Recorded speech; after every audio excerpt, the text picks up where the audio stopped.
Hey everyone, welcome back to my channel. Back in 2017, I did a roundup of the best archaeological discoveries of that year.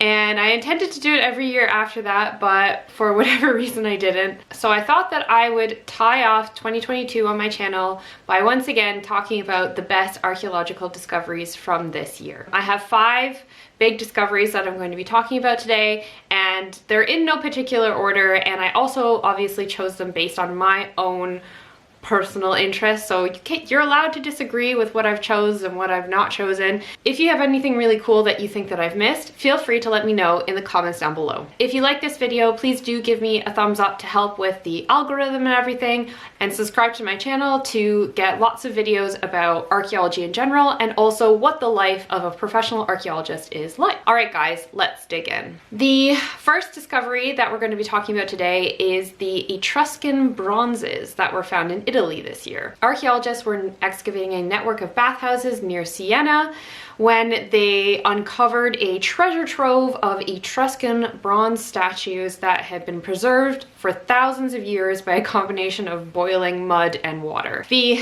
ancient site was a spa, first used by the Etruscans and then the Romans, and the site itself was chosen for that purpose because of the therapeutic nature of the geothermal springs located there. Notable historical figures such as Caesar Augustus, aka Octavian, aka the first emperor of Rome, were frequent visitors. At some point in the 5th century CE, the pools were sealed by heavy pillars and the site itself was abandoned. In modern day, when the archaeologists removed these pillars, they discovered 24 bronze statues dating from the 2nd century BCE to the 1st century CE, which is a period marked by a transition from Etruscan to Roman rule in that area. The most notable statue they found was that of a male youth sleeping next to the goddess Hygeia, who is a Greco-Roman mythological goddess who is associated with health, cleanliness, and hygiene, and whose name is actually where we get the word hygiene from. The team also found a statue of Apollo and numerous statues of matrons, children, and emperors, alongside thousands of coins and Etruscan and Latin inscriptions. The reason why they would have found so many coins is because it said that people would have thrown coins into the baths when they visited as a gesture for good luck for their health, similar to what we tend to do at fountains nowadays.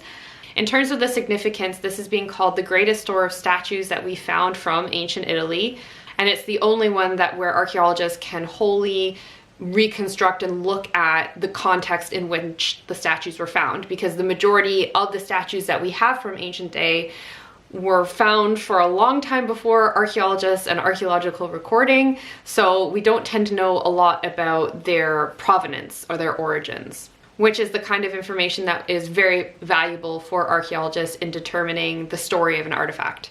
In terms of what's going to happen to the statues, they are going to be analyzed and preserved, and then they're going to be moved into a repurposed 16th century storehouse that's been bought by the Cultural Ministry in the town of San Casciano, and the spa complex in which they were found is going to get turned into an archaeological park.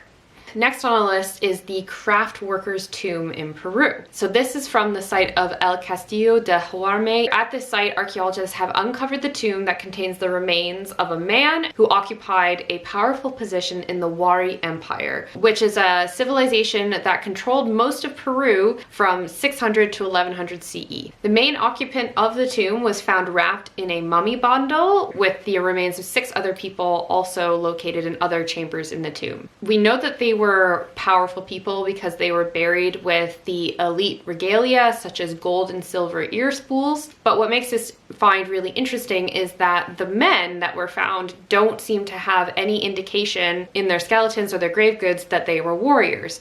The mummy was buried with textiles, painted leather, and woven baskets in various phases of production. They also found a range of raw materials that you could use to make baskets, including reeds, colorful cotton, and wool thread, cords of various sizes and colors, and balls of resin that would have been used as glue. The hand bones from the male and female skeletons found in the tomb also seem to contain patterns of wear that we typically associate with the repetitive actions that come from things like crafting, but they have no signs of trauma from something like combat. The remains also seem to show evidence of serious physical disabilities, which could have disqualified them from being warriors, including bone loss from osteoporosis, a lack of mobility, and some really severe tooth decay. This discovery is significant because it is the first time that a Wari tomb has contained the remains of a male highly skilled crafts worker as opposed to a female one. So we should learn some really interesting stuff about this, and it's going to really contribute to the knowledge of the culture of the Wari civilization. I would be surprised if you live in the Western world if you hadn't heard of the third discovery on our list, which is that of the ship Endurance in Antarctica. The Endurance was a 3-masted barkentine ship that was used by Sir Edward Shackleton and his crew of 27 men to sail on their 1914 to 1917 Imperial Trans-Antarctic expedition. Eventually, the ship became trapped in pack ice, which forced the expedition to abandon her, and she sank off the coast of Antarctica on the 21st of November 1915. Luckily, all of the crew survived her sinking and were eventually rescued in 1916, which is how we know all these precise dates and everything about it. In July 2021, the Falklands Maritime Heritage Trust announced Endurance 22, a new expedition whose aim was to find the wreck of the Endurance using new submersible technology. On March 5th, 2022, the search team found the wreck on the seafloor 10,000 feet underwater at the bottom of the Weddell Sea and about 4.6 miles south of its estimated position of when it was sunk. The same sea ice that crushed and sank the ship had also hampered previous efforts to find it, but the expedition in 22 was aided by historically low ice level. The wreck was in remarkably good condition, and as you may have seen if you read any of the news about this, the name Endurance is still clearly visible along the back of the vessel, and this is thanks to the absence of wood-eating parasites in the Weddell Sea. The expedition team photographed and recorded the wreck extensively, including using ultra high resolution 3D scanning, but they otherwise left it untouched and did not salvage it, as it met the definition of a protected historic monument and site as set out by the Antarctic Treaty System. One of the things I think that makes this a really important discovery for me is that it's a really great example also of public engagement in archaeology, because the search and discovery of the Endurance was actually something that could be followed by students around the world, which is something that was made possible through an educational partner of the project called Reach the World. This organization had live streams, they created educational content, and they published regular informational updates before, during, and after the expedition, allowing students to kind of come along for the ride. So yeah, it's made my list because I think that's just like a really great example of public engagement in archaeology and getting people to follow along with you, and really is something that we should be doing more of. Our second last discovery today is something that's a little bit closer to home for me, and it's something that's known as the Harpole treasure. In April 2022, on a site in Northamptonshire, England, professional commercial archaeologists were excavating something that they thought was a pit when they spotted gold, leading to the discovery of what is now known as the Harpole treasure. This pit was something that they had identified already through geophysical survey, but once they excavated it further, they found that it was actually a burial dating from 630 to 670 CE. And the gold that they spotted and found was actually an incredibly beautiful and intricate gold necklace, which is the most ornate of its kind ever found. The necklace itself is made up of a number of pendants, which include gold Roman coins, as well as semi-precious stones and glass beads set into gold. These are spaced out along the necklace with gold beaded spacers, and the centerpiece is a large rectangular pendant set with golden garnets with a motif of a cross. Unfortunately, the nature of the soil on the site meant that there were no human remains recovered from the burial aside from a few pieces of teeth enamel. It is thought that the occupant of the grave would have been a woman, because similar necklaces have only been found in female burials during this period. X-rays of the soil blocks from the burial revealed other pieces of treasure as well,